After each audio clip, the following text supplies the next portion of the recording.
Allah Allah. Hadi kalmasın. Yolu boşalt.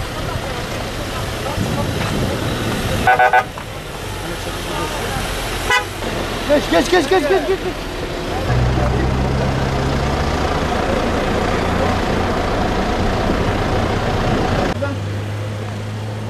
Ferhat dedim ki bekle abi. 4 nolu gelsin. 2 yaralı ona vereyim. Akşam 6 bin etti abi kazanıyor.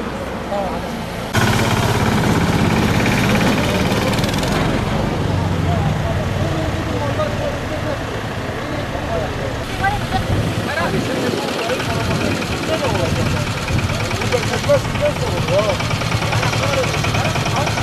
Sana ne bileceğim?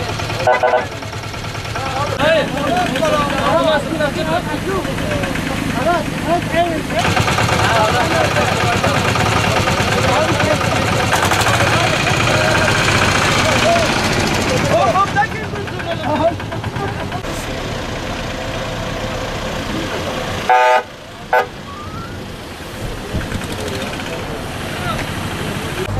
Tamam hadi kolay gelsin.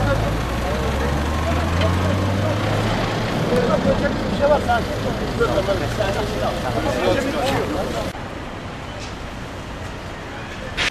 Baba, Allah razı olsun. Olay yerini.